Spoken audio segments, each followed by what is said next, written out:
870 असतील आणि इतर मतदार म्हणजे याच्यामध्ये ट्रान्सजेंडर येतात ते 775 मतदार असतील. अशा अनुषंगाने एकूण मतदार 1,07,03,576 असतील. 13,355 मतदान केंद्राच्या माध्यमाने ही निवडणूक कंडक्ट केल्या जाईल. एकूण 246 नगर परिषदेची निवडणूक होत आहे. 42 नगरपंचायती आहेत. 288 अध्यक्षपदांच्या जागा आहेत. एकूण प्रभाग 3,820 आहेत. एकूण सदस्य संख्या 6,859 आहे. त्यापैकी महिलांसाठी 3,492 प्रभाग आरक्षित आहे. अनुसूचित जातीसाठी 895 जागा आहेत. त्यापैकी 498 महिलांसाठी आरक्षित आहेत. अनुसूचित जमातीसाठी 338 सदस्य पद आहेत. त्यापैकी 187 महिला असतील. नागरिकांच्या मागासवर्ग प्रवर्गासाठी 1,821 जागा आहेत. त्यापैकी 1,005 महिला असतील आणि सर्वसाधारण 3,805 जागा असतील. त्यापैकी 1,802 महिला असतील. आता विभागनिहाय किती नगर परिषद नगरपंचायतीच्या निवडणूक होत्या हे मी घोषित करतोय. कोकण विभाग 27, नाशिक विभाग 49, पुणे विभाग 60, छत्रपती संभाजीनगर विभाग 52, अमरावती विभाग 45 आणि नागपूर विभाग 55. हा निवडणूक कार्यक्रम जाहीर झाल्यापासून संबंधित नगर परिषद नगरपंचायतीच्या कार्यक्षेत्रामध्ये आचारसंहिता लागू करण्यात आलेली आहे आणि ही आचारसंहिता जरी नगर परिषद नगरपंचायतीच्या कार्यक्षेत्रात जरी लागू असेल तरी अन्य ठिकाणी देखील काही कार्यक्रम किंवा काही निर्णय झाले आणि ते नगर परिषद नगरपंचायतीच्या मतदारांवर परिणाम करत असतील तर त्याला सुद्धा आचारसंहिता त्याला लागू होईल. मात्र नैसर्गिक आपत्तीबाबत काही उपाययोजना किंवा मदत द्यायची असेल त्याला आचारसंहितेची आडकाठी राहणार नाही. आचारसंहिता आणि कायदा सुव्यवस्था संदर्भात आजच राज्य निवडणूक आयोगाने 2 आदेश जारी केलेले आहेत. आता मी नगर परिषद नगरपंचायत यांचा प्रत्यक्ष निवडणूक कार्यक्रम जाहीर करत आहे. नामनिर्देशन पत्र दाखल करण्यास सुरुवात 10 नोव्हेंबर 2025. नाम निर्देशन पत्राची दाखल करण्याची अंतिम मुदत 17 नोव्हेंबर 2025. नाम निर्देशन पत्राची छाननी 18 नोव्हेंबर 2025. अपील नसलेल्या ठिकाणी नाम निर्देशन पत्र माघारी घेण्याची अंतिम मुदत 21 नोव्हेंबर 2025. अपील असलेल्या ठिकाणी नाम निर्देशन पत्र माघारीची अंतिम मुदत 25 नोव्हेंबर 2025. निवडणूक चिन्ह नेमून देण्याचा तसेच अंतिमरित्या निवडणूक लढविणाऱ्या उमेदवारांची यादी 26 नोव्हेंबर 2025. मतदानाचा दिवस 2 डिसेंबर 2025. मतमोजणीचा दिवस 3 डिसेंबर 2025. शासन राजपत्रात निकाल प्रसिद्ध करण्याचा दिवस 10 नोव्हेंबर 2025. सॉरी 10 डिसेंबर 2025. तर या अनुषंगाने नगर परिषद नगरपंचायतीच्या निवडणुका या स्वच्छ, पारदर्शक, निर्भय आणि कायदा नियमाच्या चौकटीत करण्याची संपूर्ण दक्षता राज्य निवडणूक आयोगाने घेतली.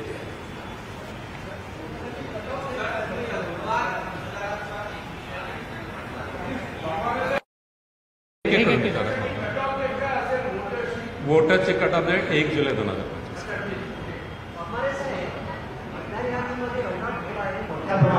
फक्त सत्ताधारी पक्ष सोडून तर सगळे सर्वपक्षीय पक्षांचा विरोध असताना मतदान घेण्यासाठी एवढी घाई का?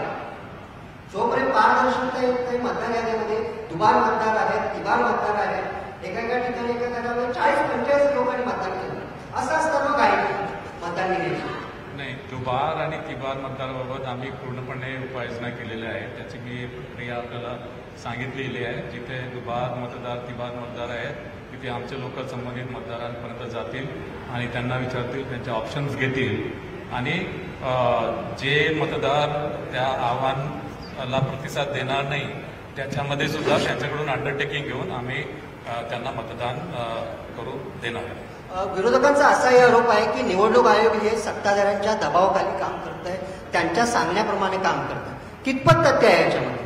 नाही, हे चुकीचं आहे. असं निवडणूक आयोग कोणाच्या दबावाखाली काम करत. एक मिनिट, विरोधकांनी काही आक्षेप घेतलेत की एका घरामध्ये 40पेक्षा जास्त मतदान नोंदले गेलेले आहे, चुकीचे पत्ते आहे. तर त्या संदर्भात तुम्ही काही उपाययोजना करणार आहात, ती दुरुस्ती करण्यासंदर्भात ते पावलं? नाही, हे बघा, ऍक्च्युली आम्हाला यादी जी आहे, मतदार यादी, ही ऍक्च्युली इलेक्शन कमिशन ऑफ इंडियाकडून मिळते. या यादीमध्ये आम्हाला दुबार तिबार मतदारांबाबत आम्हाला ऍक्च्युली कार्यवाही करता येतो, जी आम्ही केलेली आहे. सेकंडली, याच्यामध्ये काही क्लरिकल मिस्टेक्स असतील त्या सुद्धा आम्ही दुरुस्त करतोय, केलेल्या आहेत. आणि यामध्ये प्रभाग चुकलेला जर असेल तर प्रभाग ते सुद्धा आम्ही दुरुस्त करतो, की ऍक्च्युली एका प्रभागामध्ये पाहिजे मात्र चुकीने दुसऱ्या प्रभागामध्ये गेला आहे, ते सुद्धा आम्ही दुरुस्त करतो आहे. आणि विधानसभेच्या मतदार यादीमध्ये नाव आहे पण या मतदार यादीमध्ये नाव नाही आहे, ती सुद्धा आम्ही नाव त्यामध्ये इन्कॉर्पोरेट करतो. काही पक्षांनी इशारे दिलेले आहेत की मतदान होऊ देणार नाही किंवा मतदान करायला जाऊ नका, अशा पद्धतीच्या जर काही हे आल्या घोषणा, तर मग मतदानावरती मोठ्या प्रमाणावरती परिणाम होऊ शकेल आणि मतदानाचा टक्का जो आहे तो मोठ्या प्रमाणावरती खाली येऊ शकेल. त्याबद्दल हे चिंताजनक वाटत नाही का? आम्ही ऍक्च्युली मतदानचा टक्केवारी वाढवण्यासाठी विविध वोटर्स अवेअरनेस कॅम्पेन आम्ही घेतो आहे. त्यानंतर मग जिथे दुबार तिबार मतदार आहे त्या मतदारांपर्यंत आम्ही पोहोचतो आहे. आणि हे जे आमच्या स्तरावर जितकी काही आम्हाला मतदार यादीमध्ये आम्हाला ऍक्च्युली मतदार यादी जितकी स्वच्छ आम्हाला करता येईल त्याप्रमाणे आम्ही कार्यवाही करतो आहे. याशिवाय जिथे एका घरामध्ये अनेक मतदार दाखवले त्या संदर्भात मुख्य निर्वाचन अधिकारी यांनी याच्या आधी सुद्धा त्या संदर्भात खुलासा केलेला आहे. वाघमारे साहेब, स्थानिक निवडणुकांमध्ये मतदारांना मोठ्या प्रमाणात आमिष दाखवली जातात इकडे काँग्रेससाठी, म्हणजे पैसे वाटप असतील, मद्य वाटप असतील, तर हे रोखण्यासाठी निवडणूक आयोग काही प्रभावी उपाययोजना करणार आहे का? नाही, आम्ही याच्यामध्ये आचारसंहिताचा ऑर्डर काढलेला आहे. या आचारसंहितेच्या ऑर्डर्समध्ये मद्य आणि पैशाचे वाटप याच्याबद्दल सर्व प्रतिबंधक उपाययोजना केलेल्या आहे. पोलीस विभागाला प्रॉपर डायरेक्शन्स दिलेले आहेत आणि यामध्ये सर्व बँका, सर्व पतपेढ्या यांच्या व्यवहारावर पूर्ण लक्ष ठेवणार आहे. याशिवाय विविध प्रकारचे जे पोर्ट्स असतील, एअरपोर्ट्स असतील किंवा विविध ट्रान्सपोर्ट व्हेकल असतील या ठिकाणी सुद्धा पुरेशी उपाययोजना आम्ही करतो. वाघमारे साहेब, आता महाविकास आघाडीनं जो मोर्चा काढला होता आणि त्यापूर्वी तुमची सुद्धा भेट घेतली होती, एक प्रश्न या निमित्तानं उपस्थित होतोय की दुबार मतदार आहेत, तिबार मतदार आहेत. तुम्ही सांगितलं की आता डबल स्टार केलं जाईल, त्यांच्याकडून अंडरटेकिंग घेतलं जाईल, कुठे राहतात नाव पत्ता लिंग शोधलं जाईल. मग तुम्ही हे मान्य करता का की यापूर्वी ज्या निवडणुका झालेल्या आहेत, लोकसभेच्या असू द्या, विधानसभेच्या असू द्या, त्यामध्ये सुद्धा हे दुबार मतदार होते आणि त्यांनी मतदान केलंय? या निवडणूक आयोगाची चूक आहे? नाही, लोकसभा विधानसभा निवडणुकीच्या बाबतीत मी काही कॉमेंट्स करणार नाही. वाघमारे सर, सर्वपक्षीय शिष्टमंडळाने तुमची भेट घेतलेली आणि त्या डेलिगेशनने मागण्यांचं एक पत्र दिलं होतं तुम्हाला. त्या संदर्भात तुम्ही केंद्रीय निवडणूक आयोगाशी काही कम्युनिकेशन केलंय का? त्यांना काही प्रस्ताव पाठवलाय का? आणि त्या प्रस्तावाचा सध्याचा स्टेटस काय आहे, ते उत्तर कधी मिळेल? याच्यामध्ये सर्वपक्षीय शिष्टमंडळाने माझी भेट घेतली होती. त्यावेळेस त्यांनी मागणी केली की ज्या मागणी केल्या त्या अनुषंगाने मी केंद्रीय निवडणूक आयोगाकडे 15 ऑक्टोबर 2025 पर्यंत, जे 1 जुलैपासून 15 ऑक्टोबर 2025 पर्यंत मतदार यादी मी मागितलेली आहे. मात्र त्या संदर्भात कुठल्याही प्रकारचं कम्युनिकेशन भारत निवडणूक आयोगाकडून.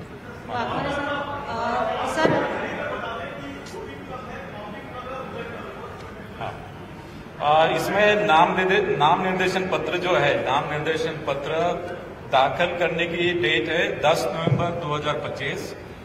नाम निर्देशन दाखल करने के लिए जो चालू करने की डेट है वो 10 नवंबर 2025.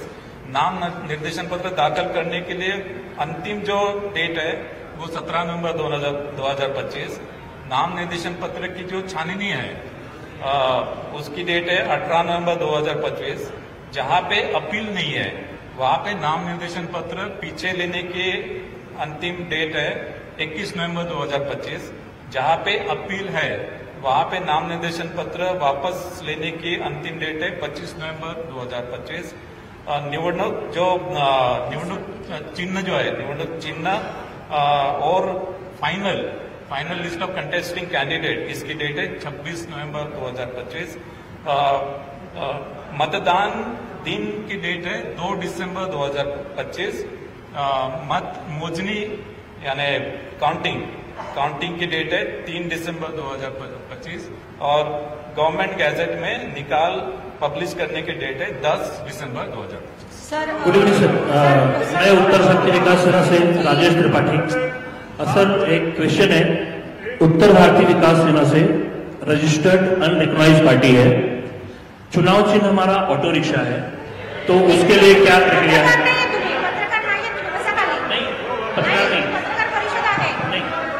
चुनाव चिन्ह के बारे में साफ से पूछना है। नहीं, आप रुक जाइए। तर माझा एक प्रश्न आहे की लोकांचा तुमच्यावरती विश्वास आहे, तुम्ही आतापर्यंत चांगलं काम केलं, पण आता या वेळेला मतदारांचा प्रचंड रोष आहे, त्यांना त्रास आहे आणि त्यांची नावं गाळलेली आहेत किंवा दुबार आलेली आहेत। या अशा कठीण परिस्थितीमध्ये आपण सुप्रीम कोर्टाकडे ही निवडणूक आणखी पुढे ढकलावी यासाठी का, आमच्यासाठी तुम्ही का प्रयत्न केला नाही? सर्वोच्च न्यायालयाने ऑलरेडी 31 जानेवारी 2026 डेट दिलेली आहे। 31 जानेवारी 2026च्या आतमध्ये सर्व निवडणुका कंडक्ट करायच्या। सर एक प्रश्न असा आहे की अनेक वेळेला इकडे जात वैध व प्रमाणपत्रामुळे अनेक वेळेला न्यायप्रविष्ट प्रकरणं होतात। मागच्या वेळेला त्यांची मुदत संपली, त्यांची अनेक प्रकरणं न्याय प्रणालीमध्ये आहेत, वेटिंगला आहेत। मग असे जे उमेदवार आता फॉर्म भरतील, ज्यांच्या कोर्ट मॅटर्स सुरू आहेत, त्यांना आपण कशा पद्धतीने हे करणार आहात की त्यांना 6 महिन्याची मुदत देणार आहात? प्रोव्हिजन एकदम क्लिअर आहे की नामनिर्देशन पत्र दाखल करण्यापूर्वी नामनिर्देशन पत्र दाखल करताना त्यांच्याकडे वैधता प्रमाणपत्र असेल तर अडचण नाहीये। मात्र नामनिर्देशन पत्र दाखल करताना त्यांच्याकडे वैधता प्रमाणपत्र नसेल, मात्र नामनिर्देशन पत्र दाखल करण्यापूर्वी त्यांनी स्क्रुटिनी कमिटीकडे अर्ज केला असेल आणि त्याची पावती जर दाखल केली ती नामनिर्देशन पत्र त्यांचं स्वीकारलं जाईल। मात्र ते जर निवडून आले तर त्यांना 6 महिन्याच्या आतमध्ये त्यांना कास्ट व्हॅलिडिटी सर्टिफिकेट सादर करणं बंधनकारक राहील। 6 महिन्याच्या आतमध्ये कास्ट व्हॅलिडिटी सर्टिफिकेट त्यांनी दिलं नाही तर त्या उमेदवाराची निवडणूक ही रद्द होईल।